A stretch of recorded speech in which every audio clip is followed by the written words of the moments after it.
Hey, what's up guys? Mr. Know-It-All here, where I'm all about saving you time and money on all your home repairs, or you just want to learn how to do things and save money. This is the place that you want to be. So what I got for you guys today is I have this microwave that is not heating and the table is not spinning. We're gonna go ahead and diagnose this issue and see if we can find anything. I already have an idea of what it might be, but I just wanted to show you guys, so if you're at home and you're having the same issue, you can apply this to it and hopefully it helps you out. So all the tools you're gonna need are very basic tools, nothing advanced, nothing really crazy, guys.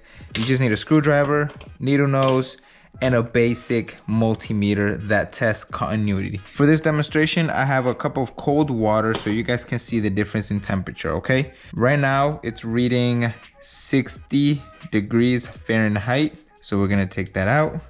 We're gonna pop it in the microwave and run it. There you go. Put it for 1 minute. So I don't know if you guys can see it inside the microwave right there. The table is not turning at all. We're gonna see if we can get that thing running. A couple more seconds. There you go. We're gonna go ahead and do it again. We're gonna go ahead and measure the temperature. Remember, it was 60 degrees or something. And as you can see, it's still the exact same 60 degrees. Temperatures are still going down.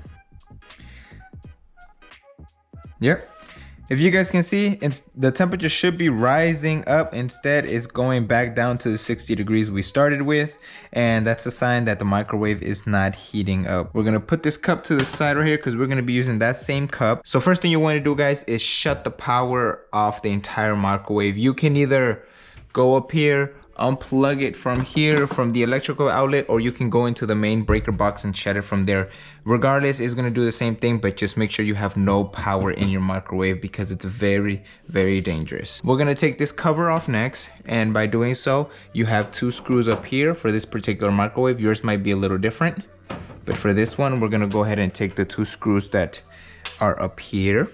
You have one here, and then you have another one here, like so. We're gonna gently pull it because this is plastic and it could break. And there you go, it comes out like so. We're gonna put this to the side right here, okay? And then we're gonna go ahead and take this board off. When you do this, guys, make sure you wear gloves. For this purpose, I'm not wearing any gloves. I got really lazy. We're gonna take this screw off right here like this, and then this panel is held in with clips, so we're just gonna gently push it upwards like that, and then pull it back off the face.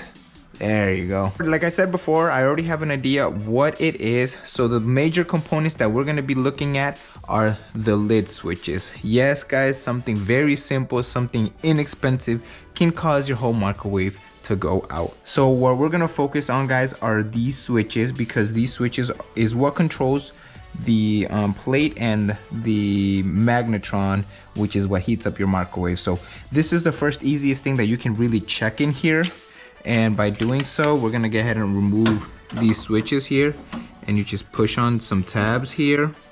In this case, push on some tabs here, and then it pops up like that, and then it comes off. There you go. We're gonna test this switch out first, just to make sure it's working. And this is where your needle noses come in play, right here. There you go, like so. Then you're gonna grab your multimeter. Doesn't have to be an expensive one, guys, as long as it has continuity. And continuity is pretty much, it's a probe that when you touch these together, that means it completes a circuit, okay? So we're gonna go ahead and make sure that all these switches are completing circuits properly. So when you push this button, it should complete the circuit, and it does. So this switch is good. There you go, this switch is good. So we're gonna pop this one back in there because this one is good. Make sure you put it in this tab like this, in this little hole right here, right there, and then you just kind of, you know, gently slide it back in place and it just clips. So now we're gonna get to this one. This one's a little different. This one, you kind of pull on this tab upwards, and then you just kind of gently just pull it out. There you go, and it pops up, and then you just take it out. This one is not completing the circuit. It should complete the circuit whenever you push the button, and it's not working. So I'm thinking this is the issue. So we're gonna go ahead and replace this switch right here. I'm gonna show you the new one. Voila, here's the new switch. I'll put this switch down in the description for you guys. There you go, we're gonna push it. You see? It completes a circuit, exactly how it's supposed to be working. So new one is gonna go back in there. Old one is no good. We're gonna put this in here, like so. And then you just kind of angle it in there first. There you go. And then boom, there you go. It pops back in place. All right, so now we're just gonna assemble everything back up and test out the microwave, see if it works. Now, for testing purposes, I'm not gonna put this cover back in there. You can if you want to, but just in case it doesn't work, I don't wanna take it, I don't wanna take it all apart again. So I'm just gonna leave this exposed. As long as you don't touch anything in there, you should be fine. So there you go. We're gonna go ahead and plug this back in. All right, make sure you have power, and we do have power. So we're gonna go ahead and again use that same cup of water that we use, just to show you guys that the water is still cold. There you go. And we're gonna put it for the exact same 1 minute. So yeah, guys, look, the plate is actually moving. So we got one issue fixed. Let's see if it heated up. All right, we're gonna take it out. Oh yeah, can definitely feel it, but just, I don't know if you guys can see it. It's actually smoking up, but we're gonna use the temperature reader and check it out, guys. 78, 82, 80, 90. Wow, look at that, 100 degrees. Oh yeah, look at that. Definitely that was the issue, guys. So there you go. So this was the issue in this case, guys. Very easy, very cheap.